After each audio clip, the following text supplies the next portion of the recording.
Hi everyone, I am Dr. Shantanu and I am back today with another video in English. Today I will be discussing about hypertension. What is it? What causes it? And what can we do to prevent ourselves from not getting the hypertension, or in case we already have hypertension, what should we do? So let us first understand what is hypertension. So hypertension is nothing but high blood pressure. That means when your blood pressure is consistently raised. Now, if your blood pressure measurement, that includes two readings, primarily systolic blood pressure and diastolic blood pressure. If your systolic blood pressure is less than 120 millimeters of mercury and your diastolic blood pressure is less than 80 millimeters of mercury, then it is normal. If your blood pressure, that is the systolic blood pressure, is more than 120, somewhere between 120 to 129, but your diastolic blood pressure is still less than 80 millimeters of mercury, then you may call it as elevated blood pressure.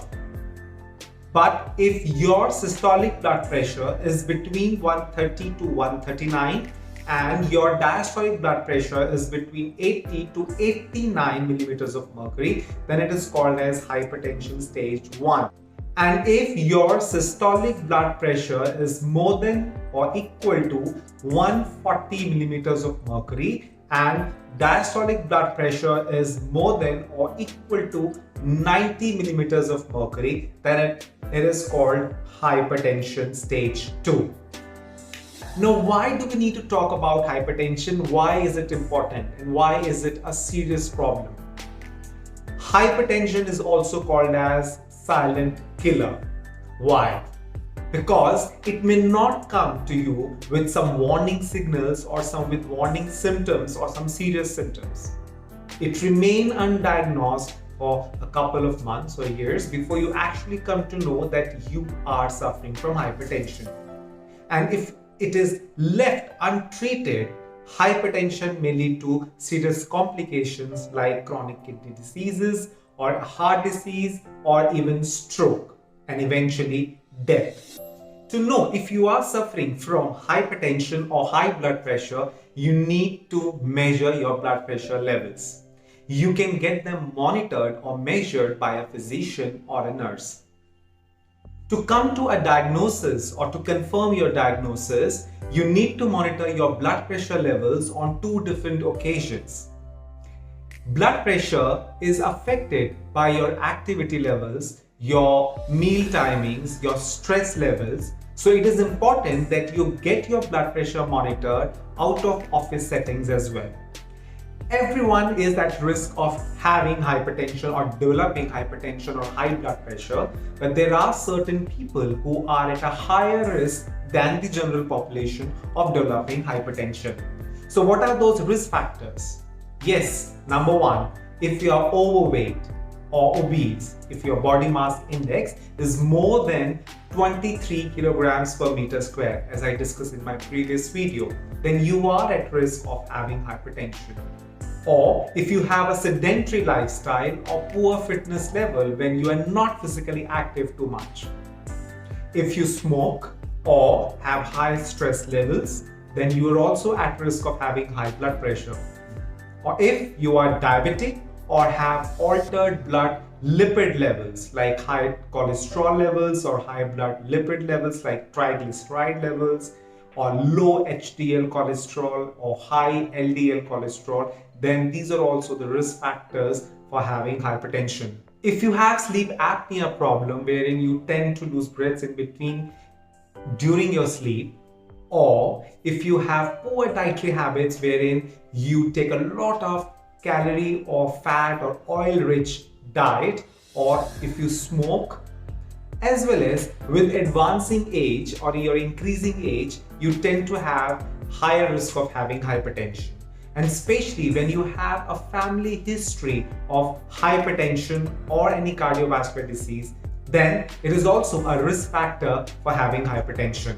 So if you have any of these risk factors, then you can get yourself checked at regular intervals for the following things. Like, you can get yourself checked for blood glucose levels. You can also get yourself checked for lipid levels. You can also undergo urine analysis to look at serum creatinine levels and also urine albumin to creatinine ratio. You can get ECG or electrocardiogram done or get your thyroid levels checked. These blood tests will help you determine if you have any of these risk factors, which probably are the risk factors for having hypertension or high blood pressure. Hypertension or high blood pressure can also be because of a pre-existing condition. For example, if you are suffering from a chronic kidney disease, you may land up into hypertension. Or hypertension can also be because of drugs that you have been taking for quite long. For example, steroid-induced hypertension. Or hypertension can also be because of alcohol, alcohol-induced hypertension. Now, your next question could be, now what should I take? What diet should I take to control my blood pressure levels? There is nothing very special about it. All you need to care is take things in moderate amounts. You need to take diet rich in whole grains, fruits or vegetables, and all other things in moderate amount. We have a special thing called as DASH diet, called as Dietary Approaches to Stop Hypertension. It says nothing special, but things to be consumed. For example, if you really want to control your blood pressure levels, you need to take more of green leafy vegetables or seasonal fruits. You need to take fruits like apple, guava, pomegranate, watermelon, citrus fruits like lemon, orange, mosambi. You need to take whole grains like whole wheat or bajra, ragi, jowar, barley.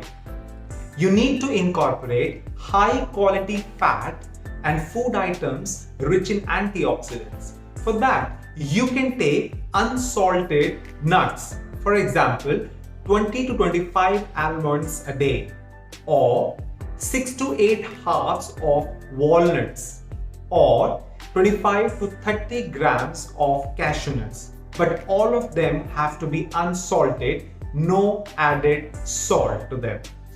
Besides this, you need to control the intake of oil in your diet. You shouldn't take more than 2 teaspoons, that is 10 ml of oil per person per day. At the same time, you need to ensure that you are taking food items rich in omega-3 fatty acids that are good for heart, like food items like green leafy vegetables or bajra flour or flax seeds and pulses. As I just mentioned, that you need to control the amount of oil in your diet. You need to take oil in a rational amount and also prefer taking oils rich in omega-3 fatty acids or monounsaturated fatty acids. You should try to combine a blend of rice bran oil or soya bean oil or monounsaturated fatty acids rich oils like groundnut oil or olive oil or omega-3 rich oil like mustard oil. Apart from these, you should prefer low-fat dairy products like skimmed milk or milk which has low fat or curd with low fat or food items like poultry, fish and eggs. You should increase the intake of minerals like potassium and magnesium in your diet, which you can easily get from grains or fruits or vegetables or pulses. These minerals are important because they are good for heart. Also, you need to abstain yourself from taking saturated fat rich food items like butter, desi ghee, margarine or full cream milk or frozen desserts or refined flour which is rich in maida, for example rumali roti or naan. You need to avoid bakery products in your diet, for example pastries, cookies, cakes. At the same time, you need to avoid taking food products like papad, pickle or chips or namkeens or processed or packaged food items, because all these food items are rich in salt. Also, you need to make it a habit to read the food labels on all the packaged or processed food items to make sure that you are not taking a food item rich in salt or sodium. To make your food more tastier or interesting, you can add more spices or herbs, or tamarind or lemon or vinegar or garlic for that matter, or kokum, but do not add more and more salt. You need to avoid or cut down on the intake of desserts, sweets, or any sugar-sweetened beverages. In addition to all these, you need to be physically active to control your blood pressure levels. At least for 30 minutes to 1 hour a day for at least 5 days in a week, you need to be physically active. You need to jog or walk fast in the park or garden to be physically active. This will help you to cut down your blood pressure levels. You can also do pranayams or some breathing exercises to cut down or to decrease your stress levels. Try and target to reduce at least 5 to 10% of your body weight from what it is right now. If you are a smoker or drink alcohol, you need to cut down on the intake of alcohol and quit smoking. If you are already on the treatment, you are taking medications for controlling blood pressure, you need to take them regularly.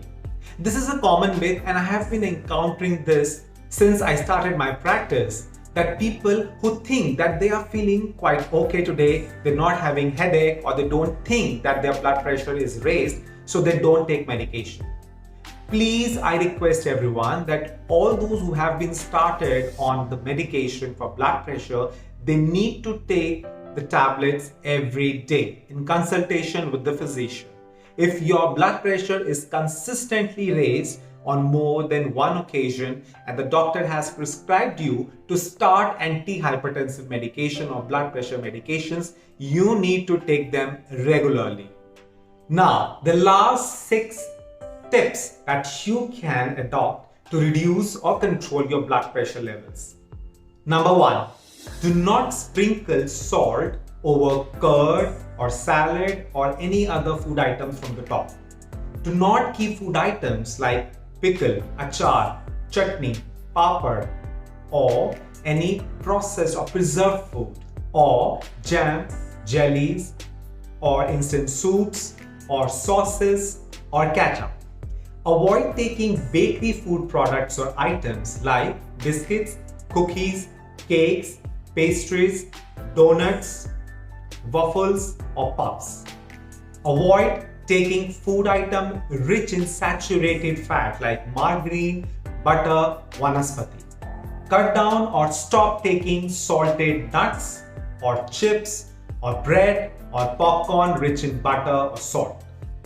Avoid or stop taking smoked or processed meat or meat like pork, beef, or red meat or egg yolk. And at last, avoid reheating or reusing the heated oil. So that's all for today. I told you what is hypertension or high blood pressure, or who are at an increased risk of having hypertension than the general population. So that's all for today. In my today's video, I discussed what is hypertension, what should we do to control our blood pressure, and what are the 6 steps or 6 tips that we need to follow with immediate effect to control our blood pressure levels. I will come back to you with another video with more details on our diet to some of the common diseases that are quite prevalent in India. Until then, stay healthy and stay safe. Do like my video and don't forget to subscribe my channel. Please share my videos with your fellows, with your colleagues at your workplace or at home, or your neighborhood or in your families. Thank you. Bye-bye.